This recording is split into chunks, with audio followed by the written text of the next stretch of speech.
Sorry, bro. I had a little technical difficulty over there. You know what I'm saying? All good, bro. No worries. We was preparing for the hurricane that was supposed to come, but it ain't never show up. But about that, good, all right. bro. But seriously though, I want to ask you a little bit about humanitarian work. And being that your career is all right. About bring your career up. Yeah, all right, that's cool. All right, so you're a nurse and everything, right? Congratulations on that again. Thank you. But as far as humanitarian work, I seen nursing like a different side of nursing. Like I thought, nursing was just you bring your patients medicine, you take care of your patients or whatever they need as far as like just the overall healthcare. But I realized that if you want to actually be a nurse, you have to actually care for people. Absolutely. So can you speak on that? Like, did you know that? Well, I mean, your mom was a nurse, but so you already probably had that inside information. But have you seen that in the field? Like people didn't actually know how much you have to actually care for people in nursing. Has that come across on your journey so far? Absolutely. There's been certain aspects of like I know throughout nursing school, when they like certain students when they got like a taste of like clinicals, for example, and they were like, oh, this is not what like kind of like what I signed up for or what they thought they were going to experience. Yeah, and they ended up ultimately thinking like, hey, this is not for me. This is not the career I want to do. Me, I knew from the jump because like my mom's a nurse, so she often would tell me the entails of her day or like what I mean in terms of like conversations, like having to like care for the patients and things like that. Never like in detail because we're not allowed to do that. Yeah, but definitely. Yeah. So I often know like at the end of the day, man, we're human. You know what I mean? People go through things. And sometimes they tell jokes. Sometimes they're, angry. And that's just their way of dealing with things. As a nurse, you're never supposed to get too high, too low. You're supposed to stay even-keeled. And you got to understand that those feelings happen and those expressions happen. That's just the way that people deal with things. You know what I'm saying? So that's the job. That's the job. But it's your profession at the same time, so it's you gotta take it seriously. Everyone that I interact with, I take it for what it is. Whether they're angry, whether they're happy, I accept it all. Right. You know what I mean, I don't let it affect me because I understand where it's coming from. Right. It's not like they know me personally, but as their nurse, they could be angry, they could be happy. And I accept all those feelings. Right. And the reason why I asked you that, though, is because how we talked about earlier about, the Martin Luther King, Malcolm X, you'll see a lot of current black leaders, and it's not all of them, so I'm just talking about the ones that do this. Yeah. They take advantage of our people when it comes, even like people that do financial literacy, for example, you feel me? So they trying to educate people on how to be, smarter financially and stuff like that. But they'll charge them, $200, $300, $400 for courses when they could really just, hey, if you just went to this website, or I understand you're paying somebody for that information, but the information may not actually improve that person. Because one thing I did, I look more into is that the average person who is looking for more, financial literacy, to be educated better on finances, right? They may already be living paycheck to paycheck. So if they're already in that, because the average American is technically that's what it is. Yeah, you're talking about the average person. So they're living paycheck to paycheck, and you already know that, and that's the audience that you're targeting. My thing is like, are you actually looking at the betterment of the people to financially educate them, or are you just another con man just in a different skin, a different suit? You feel me? I know it's not technically con man work, but you understand what I'm saying? Like your job is, your career is nursing, so you go out there, you help people daily in any type of situation, and you don't even get any type of, I guess I'm gonna say, you wouldn't get no documentation on their income level, so you're not basing it off of like, can they actually afford these services? You all may get the paper, you might read their, whatever reports that you get from the previous nursing or when they first come into the hospital, but your primary objective is to make sure this patient gets better enough to leave the hospital. You feel me? What I'm asking is like, do people that offer these financial courses, are people leaving them financially better, or are you just taking advantage of these people? That's like where my conflict kind of comes in at. I'm a firm believer of knowledge being free. But we live in a society in which knowledge comes at a price that we have to pay for. Right. Me personally, if someone would ask me a question on how to navigate like, and let's say I have the answers that they're looking for, I wouldn't charge someone that, you know what I mean? Yeah. But that's just me personally. We live in a very capitalistic society in which we have to you have to gain from something. If you know something, a lot of people will withhold information if they're not getting a gain out of it. Yeah. It's just a sad view of the world that we live in. You know what I'm saying? Yeah, because specifically speaking, like, about, I just seen that and it kind of like rubbed me. I seen it the other day and it's kind of like, it rubbed me the wrong way. But like you said, we are in a capitalistic, economy. So it's like, I understand it. But again, I'm just asking about, like, are you actually trying to benefit these people, or are you just benefiting your pockets? Like, are you preaching just a good word so you could just get that audience who might be gullible, or not even gullible? They really are trying to better their lives. And this might be the first time they come across that information, especially about social media. Yeah. Like, we all know how the algorithm works on Instagram, Twitter, maybe Facebook, TikTok type thing. You can look up one thing, next thing you know, it's popping on your timeline. So you might just come across that one person, you feel me? And they may have just had good enough spill within that 30 seconds to a minute to grab your attention. But like I said, are they actually financially making your life better? Because you have people who are financial advisors and financial planners who, went to school for that, who have the proper certificates and passed the exams and licensing and stuff like that. Even they charge a hefty fee, but you at least know, like, they have your best interest at heart. I guess my question more so is, like, should we keep supporting people who aren't licensed and have these certificates? Because do we know do they actually have our best interests at heart? That's really my question. It's almost like a double-edged sword, because not everyone who's certified has your best interest at heart, right?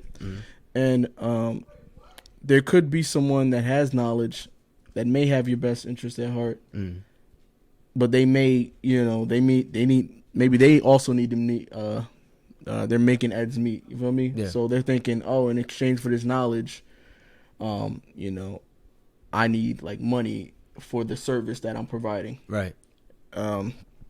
Me personally, knowledge should be shared, because if knowledge is not shared and you die with knowledge could cease to exist. True. You know what I mean? If you've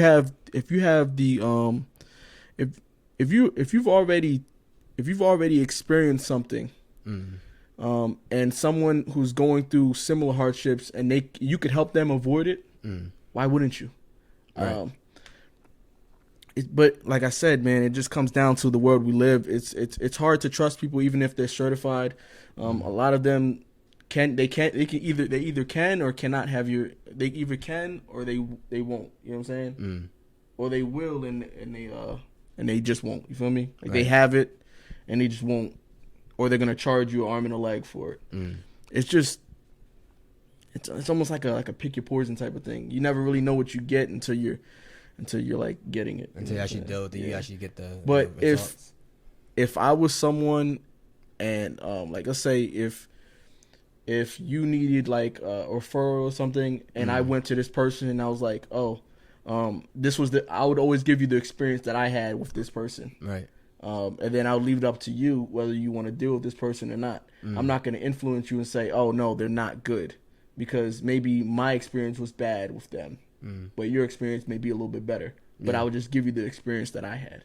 And you kind of make the decision based off that. Based off of that, you. All right. Well, I mean, because the reason why I asked that is because, like I said, I've just been seeing a lot of it. And these are more so like, prominent leaders, I guess, in the financial community and stuff like that. But if you're not even talking about finances, it can just be a regular, like a nonprofit. They may have a good overall message behind it. Yeah. But behind the scenes, we all know how behind the scenes. Behind the scenes, they can misplace funds. They can, you know how it works. There's a lot of issues that can go with, like, people dealing with money, whether they're doing the right thing, whether they're not. You know what I'm saying? Right. And just going off of that, so the movie, I seen this movie came out over the summertime. Jamie Foxx, he had the they clone Tyrone thing. Yeah, right? yeah. And, okay. Yeah. So a big thing about that was the cloning. Like, we keep bringing out the same type of we'll use they were humans, but the same product. And it was a drug dealer, a pimp, and the Joan was I'm gonna say she was a hoe, prostitute. I just try to keep it clean, prostitute. You feel me? So basically, factory, they just keep pumping them out. So somebody would die, then they get replenished, by the secret society, whatever the case may be. You feel me? But my thing was like, the message in the movie actually stood out to me because I believe we actually have a lot of cloning going on right now, and I say that because a lot of messages are regurgitated. They rinse and repeat.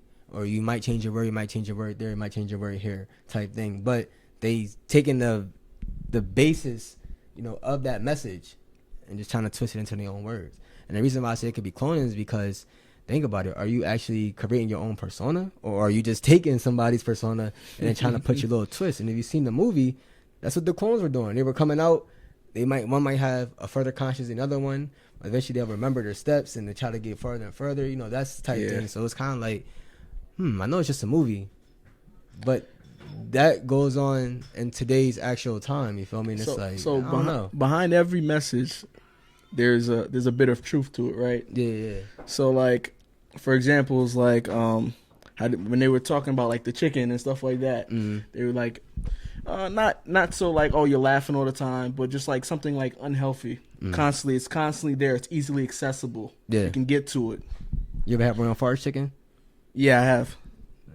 It's easily it's easily accessible. It's good. Accessible, you feel me? It's not good for you, but it's good when you need it at the time because it's readily there for you.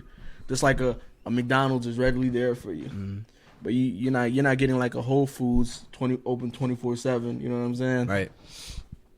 But there's a letter of truth to it. Like for example, like how they get rappers, how like let's say music executives, they get rappers, right? And let's say these rappers don't have this personality, right? They push them to like, hey, like you need to be a little bit more out there. You need to be a little bit saying this in your music, that if it's not like let's say for example, there's like a room full of let's say white people and they're listening to your music. And if it's not applying to selling drugs, murdering people, pimping out the women, they're not gonna play it on the radio. Yeah, you know what I mean. You're not gonna get the music play. So it's the narrative that they want pushed. The media is constantly aware of what they're doing in terms of dehumanizing black people, and then like I said, in the constant cycle of rinse, wash, and repeat. Right. And they do in all aspects, whether it's for example, for criminalization, right? Let's say if a kid is murdered in the street, right, unjustifiably murdered in the street by police, right. On the news, the first thing you're gonna see is a mugshot of the kid from 5 years ago, 10 years ago, when he was like maybe like 15, 16, and this guy is 25 now, whatever the case is. They love to just paint that narrative. Oh, he was a criminal anyway, so it doesn't matter if we killed him. Right. That's pretty much the narrative that they push.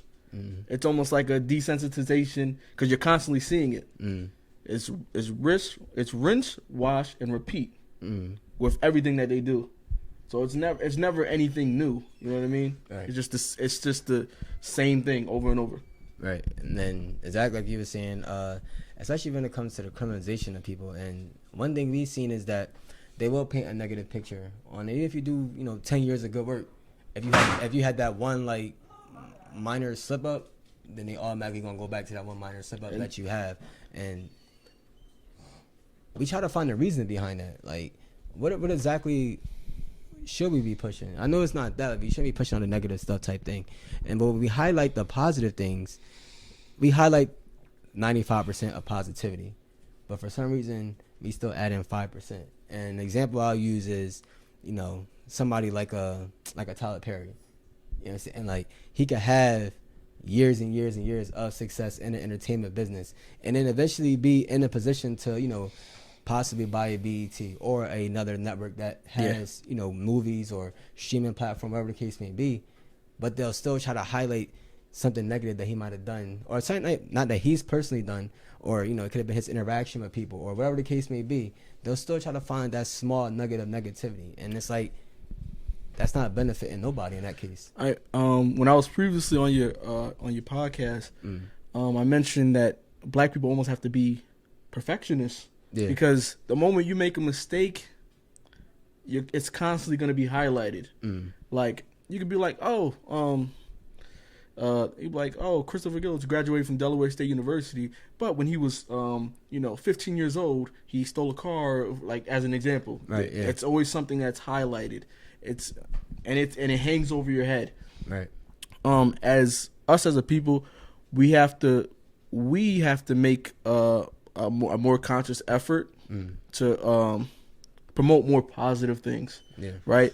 And we need the ability to come together and say, hey, we got to take control of one, like a major media outlet, or create our own, so that in which we promote ourselves. Right. We don't need anyone else to promote us or demote us. Yeah, no, right. But going off that though, right, and that's what I was kind of speaking on earlier. We have some of those platforms who do try to promote stuff like that, but they also take advantage of our people. So at the same, like, you feel me? So at the same time, it's like they trying to push a positive message, but then they also are still doing the same thing that we're trying to get away from. So it's like, just like a rinse and wash and repeat type scenario, or is it like they're trying to do their best? They may not have been informed on how, like you said, we talk about mishandling funds and stuff like that. So I've seen that, that come up from time to time. Yeah, like I said, man, it's an unfortunate thing. Yeah. Because we have everyone against us, right? We don't need more of our own people against us. Yeah. Right? We're already fighting the system. We don't need our people plus the system to fight. So it's an unfortunate time. We need more unity. Definitely. It's something that can be said over and over, but until we do the work, nothing's gonna come of it. Like, we're gonna be in this constant state of, like, if it feels like we're in like this constant state of just turmoil. It's like one thing after another. One thing after another. No matter how much you may hear about somebody graduating, sometimes that seems to be overshadowed by someone being murdered or someone committing a crime. You know what I mean? It's just unfortunate things, and I think we need more positive light. Yeah.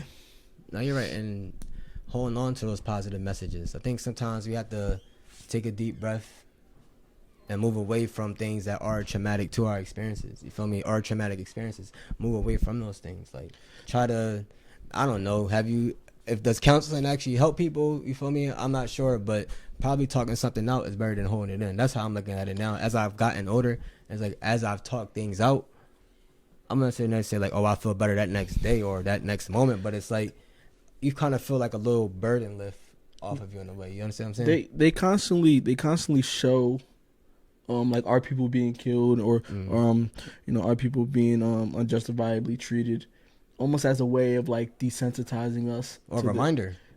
It could be a That's reminder as well. Reminder, yeah. Some people use it as a reminder. Some people say like, oh my God, like this again. You know what I mean? It's almost like. So like me, I know sometimes it could feel like a feeling of like numbing. You know what I'm saying? Like it just doesn't feel real, right? Because you see it so often. Yeah, it's a constant state of like of not knowing how to feel or how to deal with your emotions. So maybe therapy would be good. Being able to talk to someone or having a close friend to speak with. That always seems to help me. But, to each his own. Everyone has their things and their ways of dealing with things. And finding close friends who you can actually trust nowadays is also a big topic, because, like, we've seen people that you could be cool with probably from childhood or that you might have met along your journey. And, well, not me personally, I haven't experienced it, but I've seen people that I know, like, get betrayed on or get backstabbed. And they could have been a good individual, a good, genuine individual. So it's like, when you are trying to pick those people to be in your close circle, what are like some qualities that you're looking for? Like, if you need me to go first with that example, I can give you an example. But what kind of examples are you looking for, or certain qualities that you're looking for in those people? First, I think honesty. Being able to tell me the hard truths, even if I may not like it. Yeah. That's one of the things I look for. Like I don't need a yes man. You know what I mean? I need someone to tell me, if I'm doing something wrong, if I'm doing something right, like in your opinion on how you see things, so I can have more than one viewpoint. I don't need, I don't need the same viewpoint that I have. I need someone that's loyal. You know what I mean? That wouldn't want to, that wouldn't turn against me.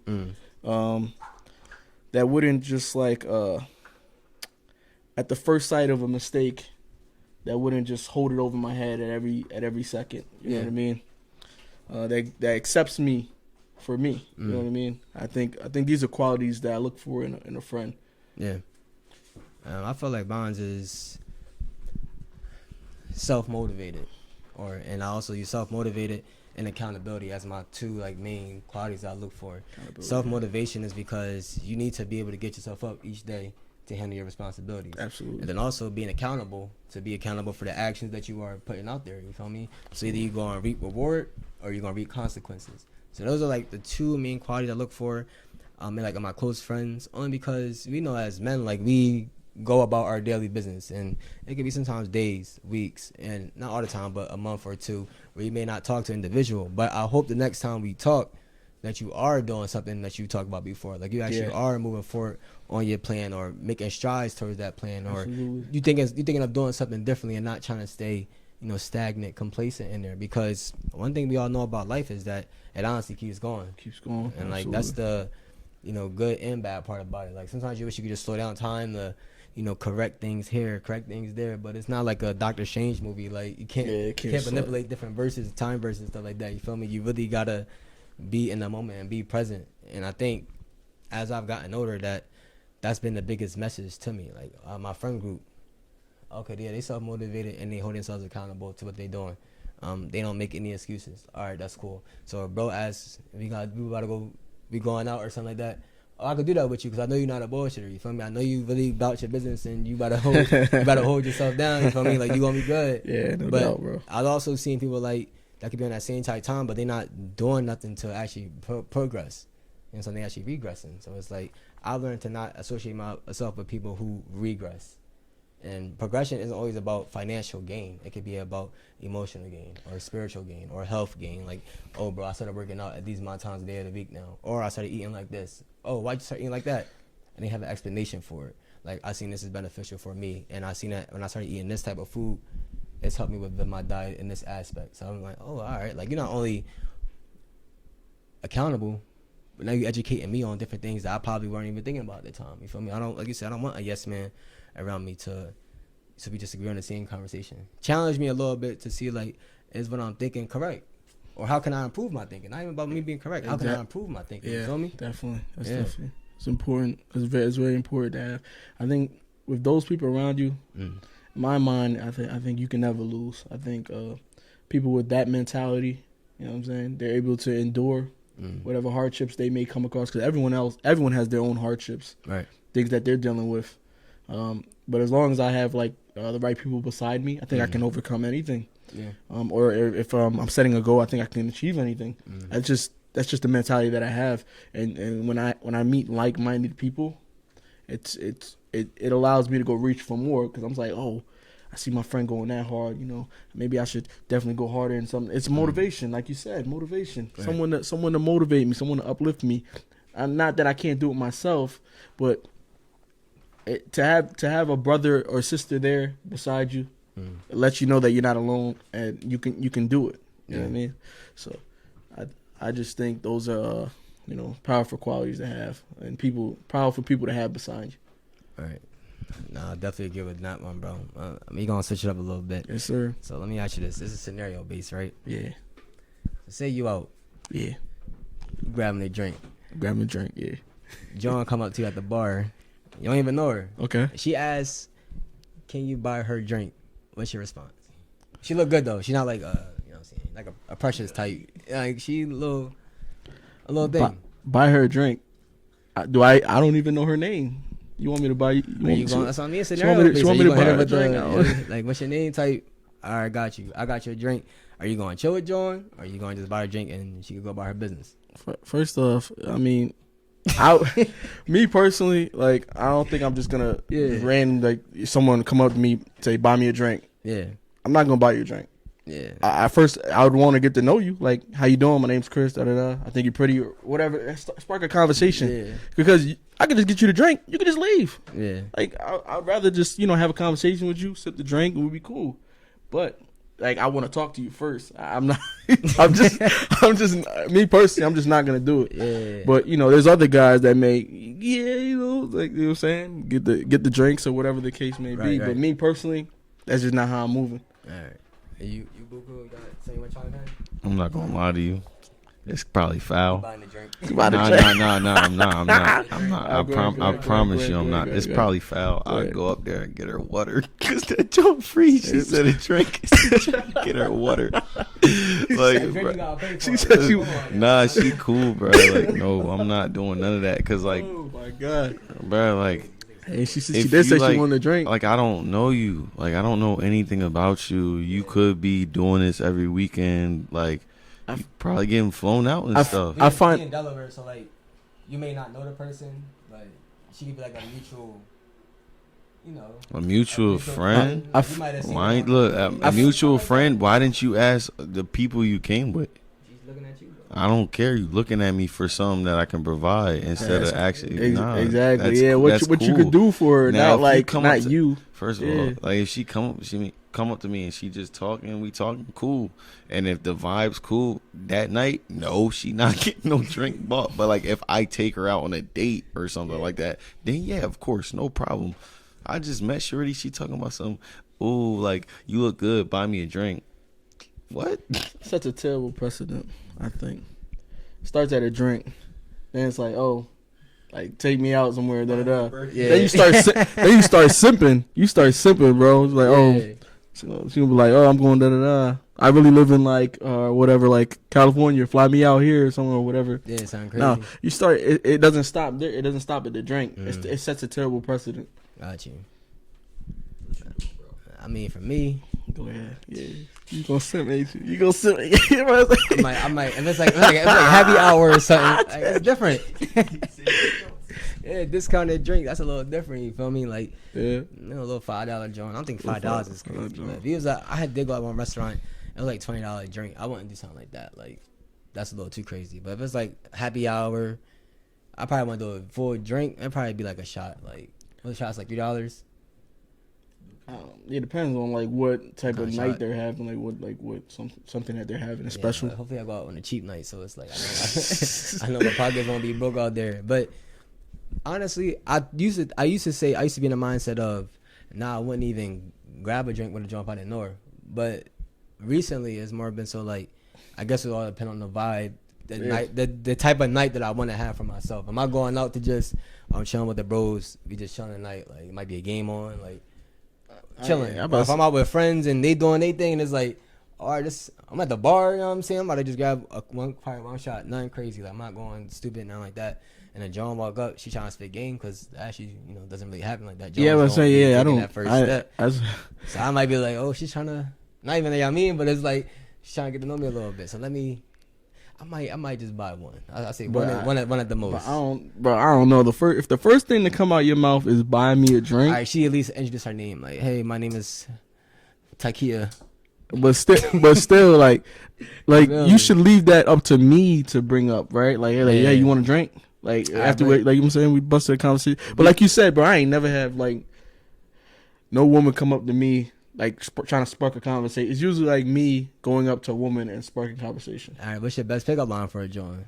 Bro, I don't got I keep my stuff plain and simple. I don't have game, bro. It's just like I go straight up like, hey, how you doing? Or it'll be like, I thought you like I seen you from like across the room. I thought you were real pretty or something, and then I introduced myself. That's it. Yeah, bro. I don't. Remember we was on campus. This is years ago, so I could say this now. Go ahead. Remember I used to do a little fake jog run up. Hey, I'm trying. If I'm gonna do That a little, was the funniest joke, right? He would jog past the joint, right, and then he would slow down like he tired. Like, yeah. hey, how you doing? The theatric, they like the dramatic. You know what I'm saying? Like, Bro, I lost my hilarious. breath. Lost my breath when I seen you type. Hilarious, Y'all, bro. y'all listen to enough William Shakespeare and need to get into poetry. Yo, bro, hilarious. I'm telling you, bro, hilarious, bro, hilarious stuff. Nah, bro. but the reason why I say that is because, you know, I didn't really go out like in my high school years, whatever. Because you know, you focus on sports and whatever the case may be at that point in time. Yeah. College, it all depended. You know what I'm saying? I had a couple nights when, I had. I had a couple times. Yeah, you feel me? But for the most part, I mean, Yeah. they're there for a reason. You feel me? But as I you know what I'm saying, in my adult years, you start hanging out with your coworkers, or they might invite you out somewhere or something like that. So you start getting to know your coworkers, or the case may be. So it's kind of like you in a different environment, I guess, if that makes sense. Like you just trying to experiment out there, I should say. Like you're just trying to get to know different people and things like that. You meet different people. So for me, it was like I had a joint that came up to me, not asking her to buy her a drink off rip. Yeah. But it led to me eventually I just bought one shot. It didn't leave nothing afterwards because I wasn't in that mindset of I'm trying to, you know what I'm saying? It was just he was like, nah, cool joint. All right, Cool bet. joint, If you want to do this again, we can. But for me, I ain't pressing it because it's I mean, what they say, 7 billion people in the world. Yeah, bro.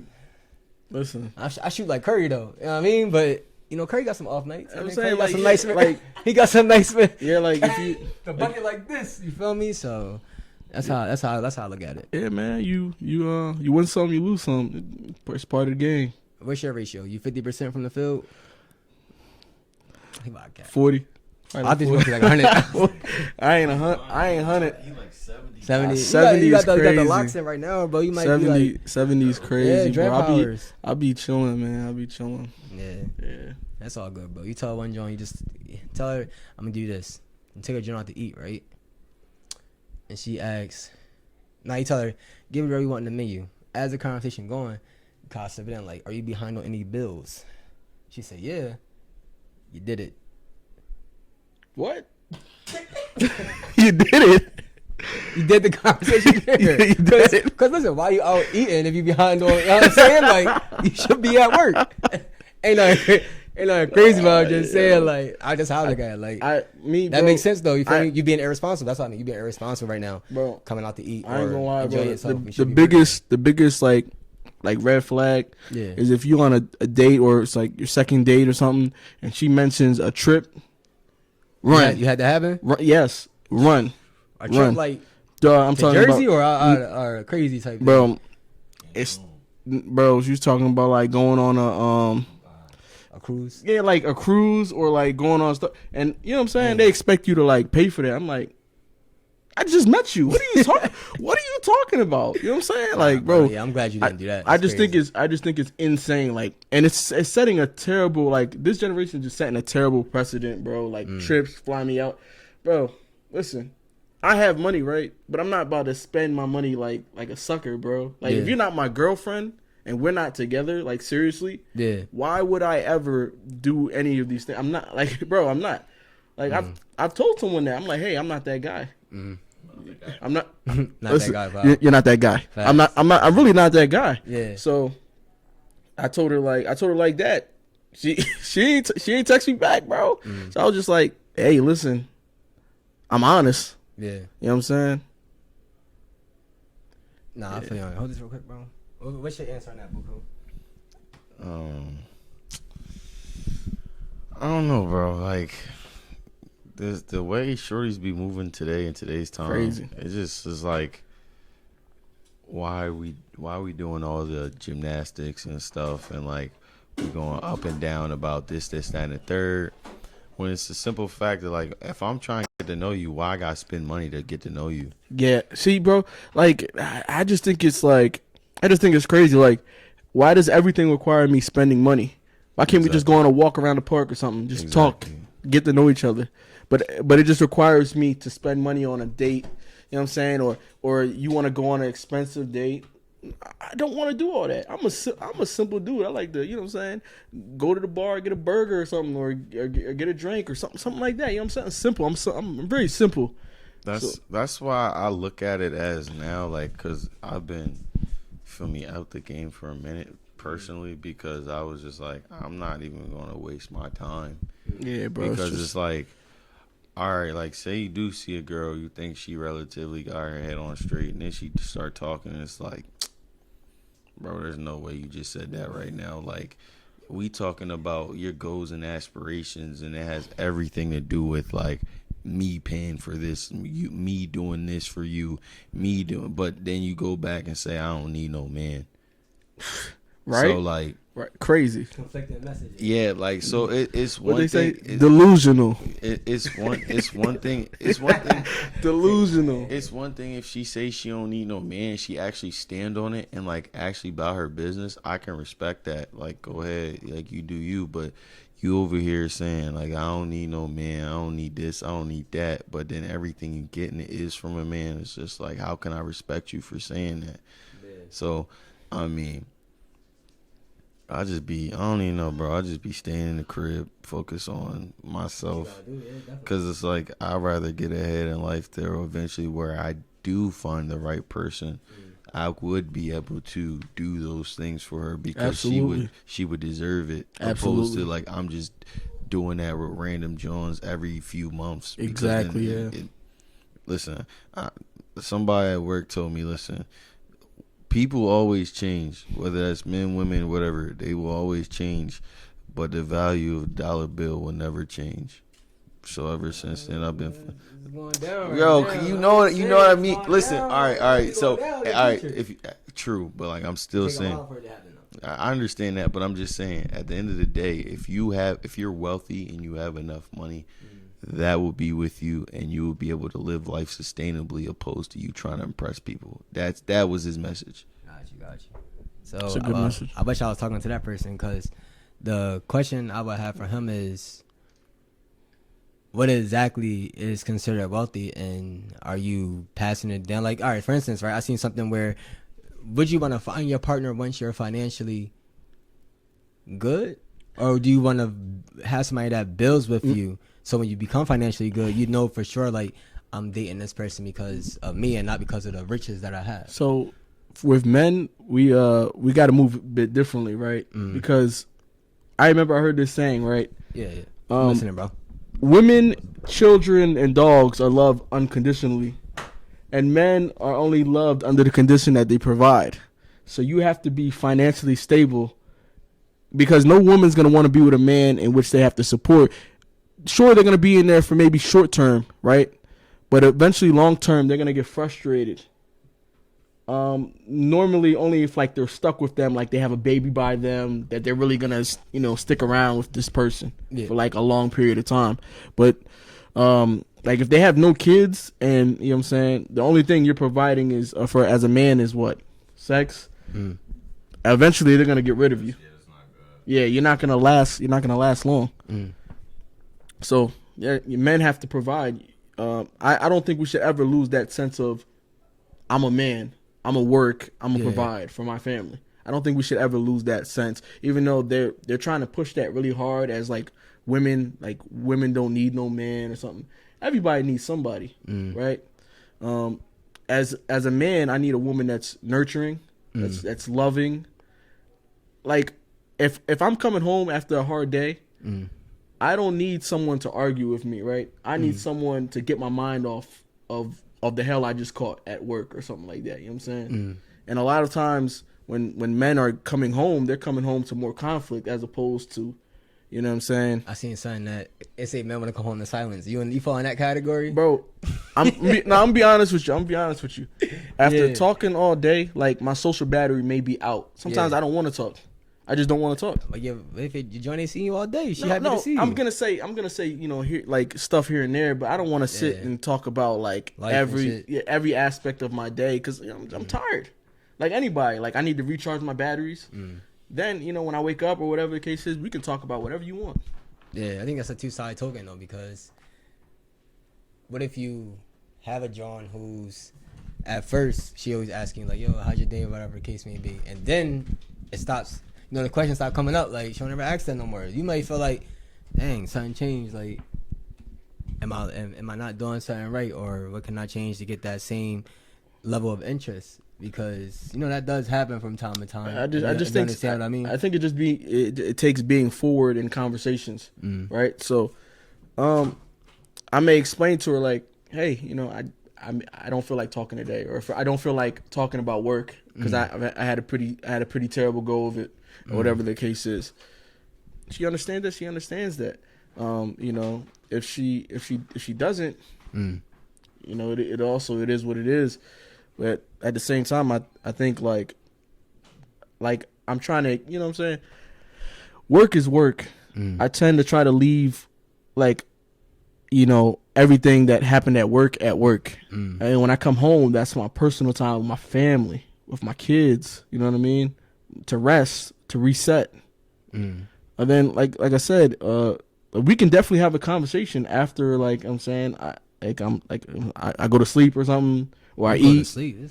Real talk. After I sleep, That's the next eat. day, brother. No. What? No, I only sleep for like 4 hours, and I'm up at like so I come home at like, let's say 8, right? I'm up again at 12 In the morning.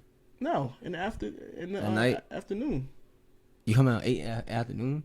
No. What? Yeah, after afternoon. Yeah, I come at home. I go home at 8 a.m. That's in the morning, bro. Yeah, so when I come home and I see her, whatever the case is, and if she's home at 12, I'll tell her, hey, you know what I'm saying? Work was cool. Oh yeah, so she got. I thought you on a nursing schedule. I'm like, Yeah, bro. So I she work has 7 be to on- 7, yeah, she has 7 be at on night that- to she has 7 be in the on- morning. She has to be on that type of schedule then. No, absolutely. She doesn't have to be on that type of schedule. I don't know. I don't think I could ever date a John if I work third shift, bro. I mean, the thing is, me, I work 72 hours every 2 weeks. So I'm working on average 3 days out of the week. So I'm not working every single day. So a 7-day week, I'm only working 3 days. So I'm days, off 3.5, most of the time, right? So I do have the, you know, opportunities to, you know, my off days to enjoy them with her or with my family. You know what I'm saying? What is something that you're looking forward to once you get into that role of, you know, being a father, husband type thing? Like, you look forward to the late night conversations, you know. You're looking forward to, let's see, I'm not going to draw nothing crazy. Let's see. Let's say it's your off day. Are you going to get up and clean the crib, do all the dishes, take the trash out, you know, vacuum the floor, clean the ceiling? You know, you might have to wipe the wall down. You going to be doing all that? Yeah, on my off days, yeah. I'm just asking because I'm saying that's half of the battle right there, is making sure that you do your your due diligence and stuff. As long as like, you know, the home's straight, my family's happy. Yeah. I'm able to, you know, have those conversations with my family, my kids. That would bring me. I'm not gonna lie. That would bring me happiness. I think that's the. All right, bro. Hey. Be safe, bro. But yeah, like I said, I'm a simple dude. I don't ask for anything. I don't ask for anything crazy. I just, you know, I ask for peace. You know what I'm saying? That's really it. All right. How about you, Buko? You got anything you want to chime in on that? Like, for me, it's mainly because I'm not really social or whatever. So I will say, like, when I go home, I would like to just be able to talk to her. Like, mainly because it's like I don't talk at work or whatever the case may be. I'll say what I need to say. It's out of my system now. Now I'm talking to her about, like, what she's doing and, like, how the kids doing and, like, what's going on, like, what's new. Like, something like that helps me out a lot because, like, I already don't really talk to too many people or whatnot. I like that. I would like to add that to, you know, what I'm doing. So, like, what like, I would be doing. and trust me, I definitely understand that. Like, say if I was having a bad day, I would be like, hey, like, babe, not right now. I just need to go lay down. And I don't like ever taking my frustrations out on anybody that I care about. So I would explain to her, this is what happened. I just need to go take a minute, get myself together, and then it doesn't take long for me because I just, like, get it out and I just move on.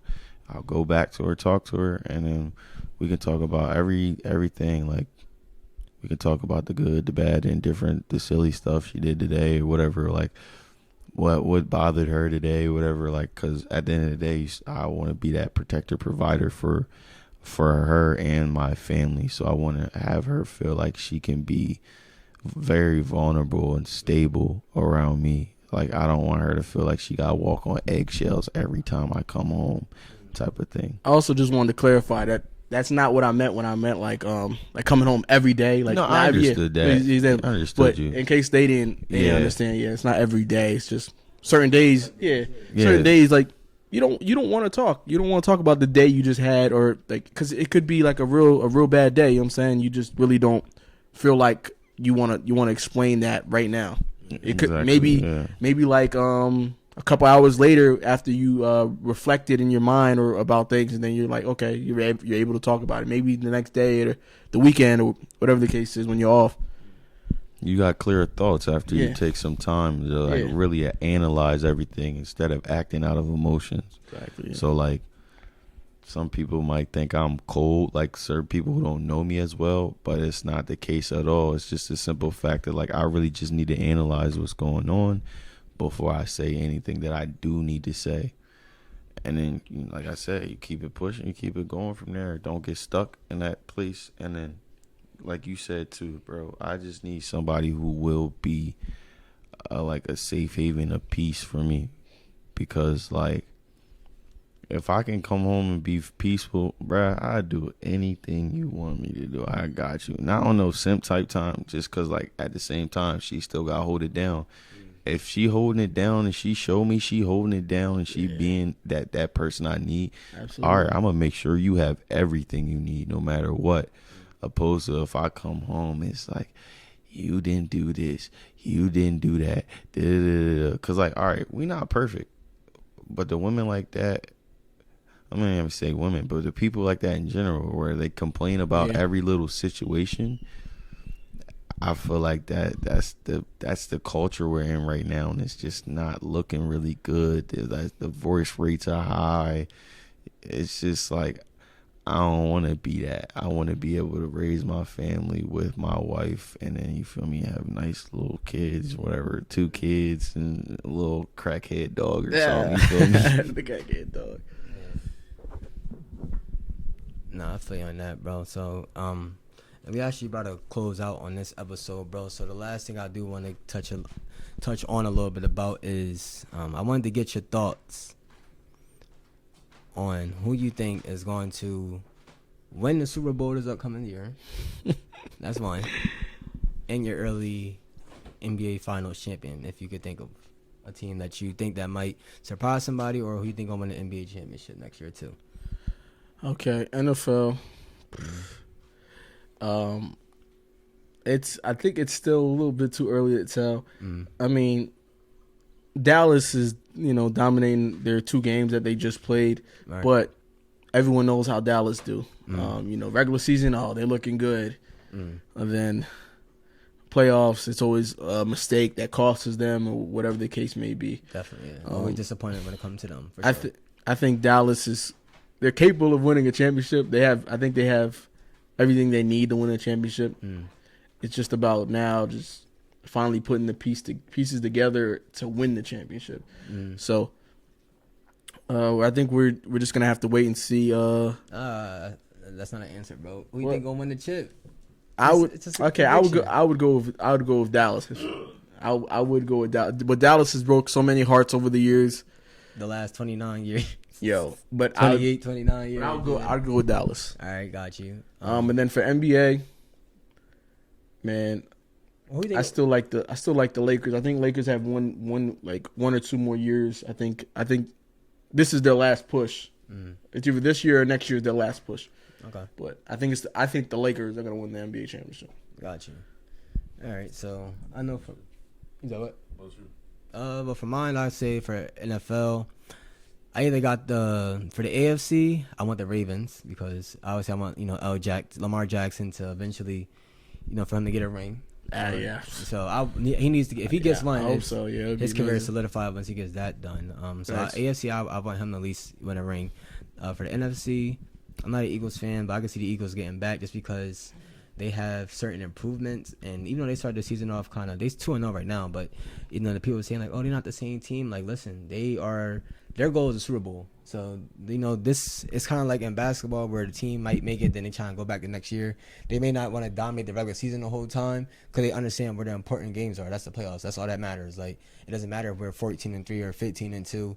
We get the 1 seed and don't win nothing, but we want to be in that same position now, but actually win that Super Bowl. So I can see Yeah. the Ravens or the Eagles. I'll say for the football, and then in basketball, you know, I'm going Celtics hands down, bro. Like I honestly think that we have a legit shot next year because we added Porzingis, so that's you know what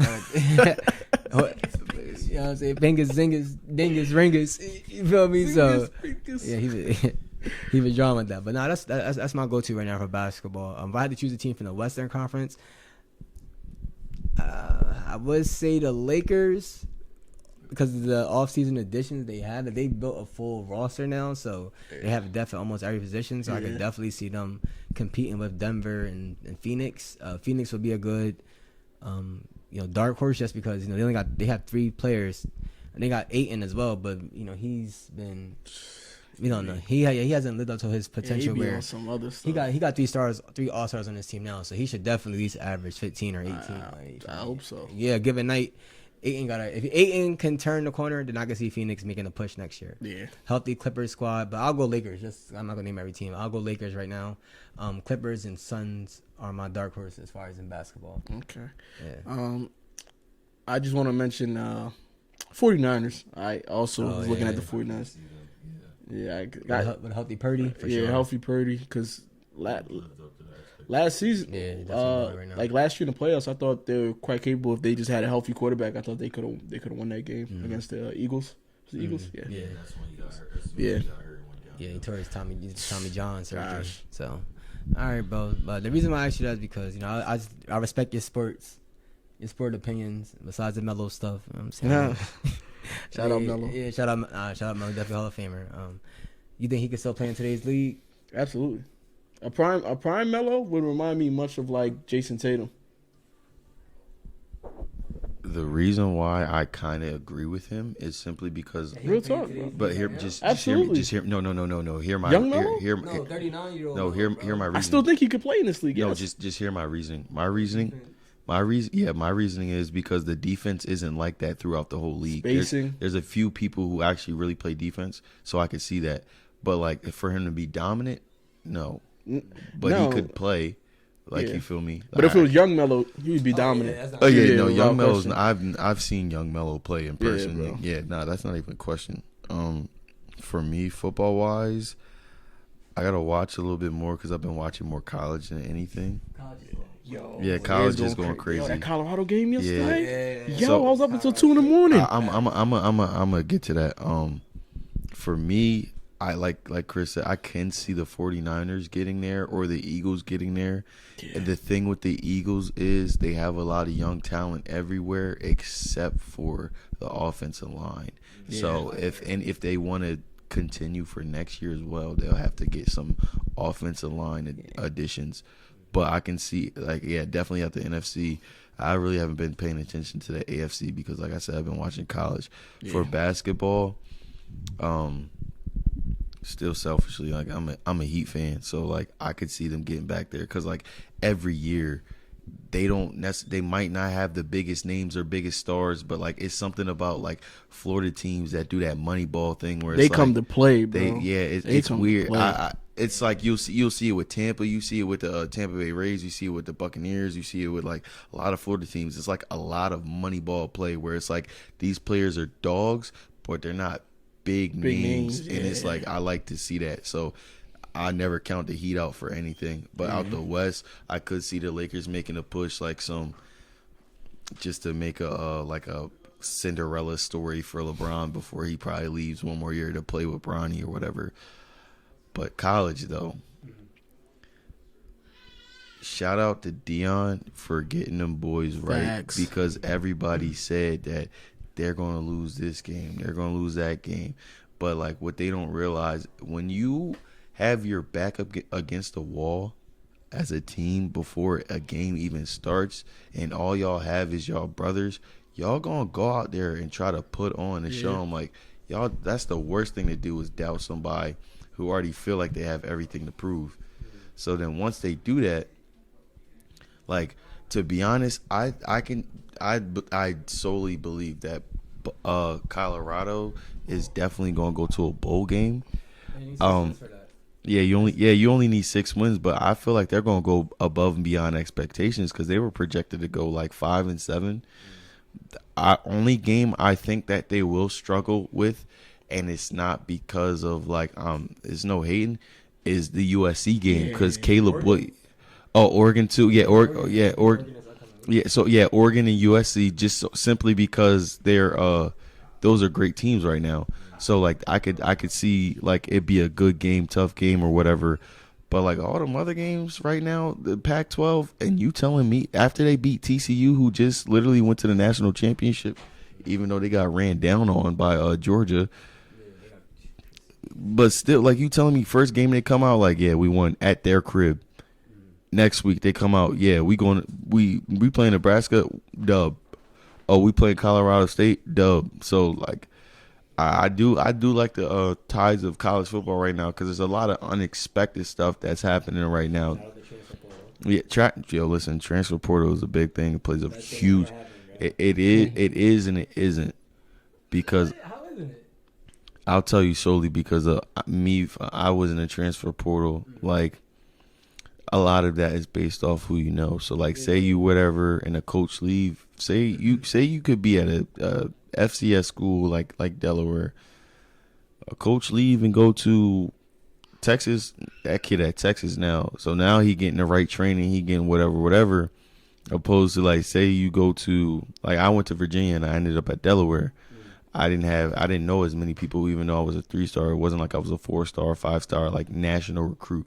I was like middle of the pack, solid type of thing. He was above average. Using a good standing. Good. So like I had some other Power 5 and FBS schools hit me up, but like ultimately I went to UD or whatever. So like that's in the beginning. But now it's like schools don't even like recruit freshmen. It's a whole bunch of transfers. So you'll see like a kid go somewhere for a year or two and then go somewhere else, unless you're like one of those 5-stars.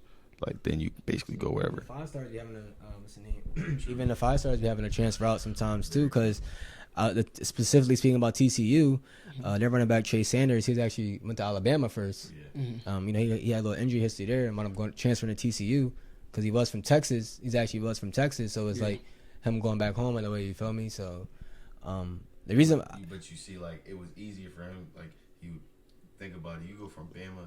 People who go to Bama and then go to a different school, like they automatically starting basically. Yeah, like Alvin Kamara was in a room with Derrick Henry and what's the name, T.J. Yates and everybody, and then he ended up at Tennessee, like stuff like that. Nah, definitely. I will speak on the Colorado thing because obviously this will air after the Oregon and possibly, hopefully, either right before USC game or probably after the USC game. But the one thing about Colorado, I think people really have to give Deion credit with, is that he not only changed the culture of the school, not necessarily making like an HBCU. I'm talking about it is basically now, but it's kind of like what Pete Carroll did at USC, like. The PWI, we were one of that Jackson State, everybody's coming there, but basically he has all the resources at Colorado to do what he wants to do. But the reason why I say he changed the coach there is because he changed their mindset of, you go 1-11 in football, you ain't gonna lose every game. Now you at least created that belief in your team now that we can win every game. Every game. You feel me? Now the crowd believes that you can win every game. And it's gonna be doubt regardless. But it's packed out now. So I think he changed the culture as far as putting a winning mindset. Now this year, he doesn't necessarily have the O-line, D-line to compete probably with Oregon or USC. Yeah. If they beat either one of them, bro, the following season is over. It's gonna be crazy because everybody going there. Every recruit or every transfer is looking at that. Yes, like, bro. I can be a part of that. Yes, I need to be a part of that. But what you can say though, like regardless, who would not want to play for Coach Prime? Yeah.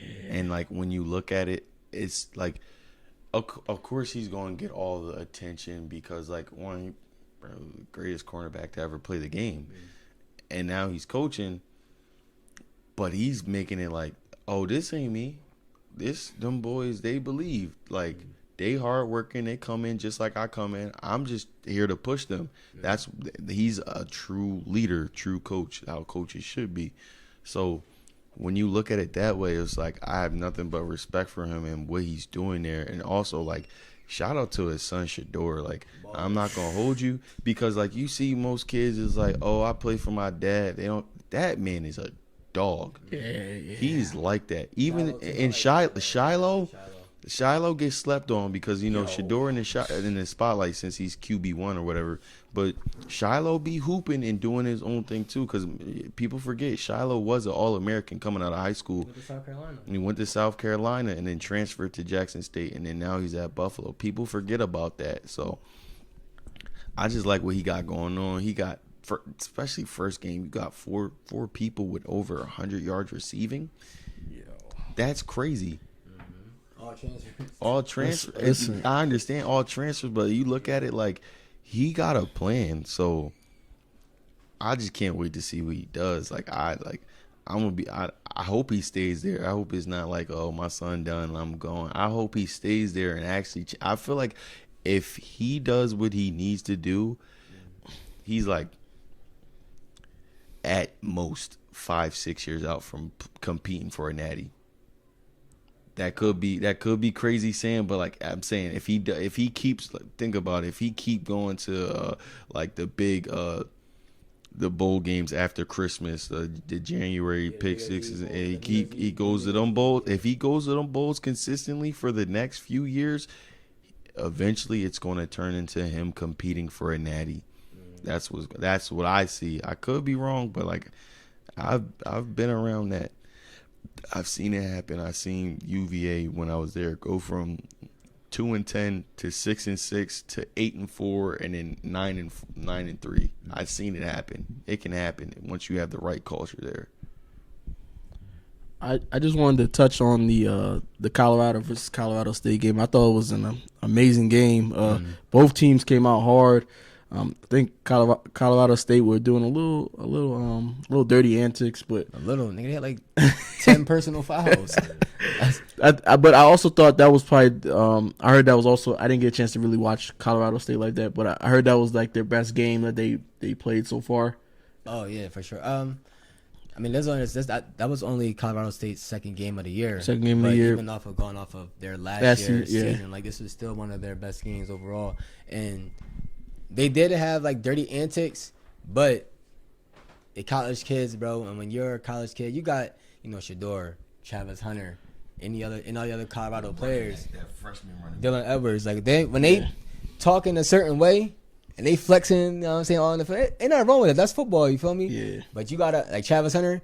Listen, you're not a regular player. You one of the most talked about athletes out there. So it's like you gotta keep your head in the swivel when you out there. When you a two-way star, that's what come with it. Yeah, you gonna have them dirty. You're gonna because people hear all the hype and everything else behind it. When you're in football, you gotta prove to them that day. Like I don't care about the last couple games you done had. So when you got that bravado to you, you gotta be aware that people will be head hunting. That's all I'm saying. Like be aware Travis Hunter goes down first quarter. First or second quarter, 1 or 2, yeah. Early to say first or second quarter. So Shador doesn't have his top gun. So he's. I would say Weaver. Jimmy Horn. But Weaver to me as well. Weaver's. I say Weaver. It's either Weaver or Horn is 1A, 1B right now. Okay, yeah. So Travis Hunter would be like 1C, I guess. So okay, got you. So they have a couple ones, but he doesn't have one of his 3 dogs, right? So and they were bad. They were battling it. They were down 7, and then they ended up being, I think, like fourth quarter. They ended up being down like what 11. I think. 11. Yeah. They came back. Shout that tight end. Shout out to that walk on. Michael Harrison, the tight end. Yeah, he played big. How many touchdowns? He had like 2. He had 2 touchdowns. Yes. At the end, he was playing really well. Yes, for sure. The only thing I do gotta say is I don't like how Shador flexed in my man's face. With the watch, right? Yeah. I'm saying you can't be doing it. That's my man. Shout out my man Billy Kemp. He's a dog as well. He plays at Nebraska. Shout out my man Kill Bill. He doing his thing. He had a pretty good game against him as well. But Shador, he ain't had to flex in my man's face like that. I almost pulled up. But I also want to talk about Shiloh. Shiloh made a couple big hits. I think he got it. Did he also get an interception? Pick six. Yeah, took it to the house. I seen him. He wanted to do the high step, but seen the ball behind him. He almost got caught. So he had to put it in the drive and stop playing. But so he had a big pick six. He had a big hit that was a forced fumble. I think both of the brothers played well. And then, you know what I'm saying, you also had the tight end that you mentioned. And then you said Horn. Horn played well. Weaver. Weaver, yeah. Those guys played well. Listen,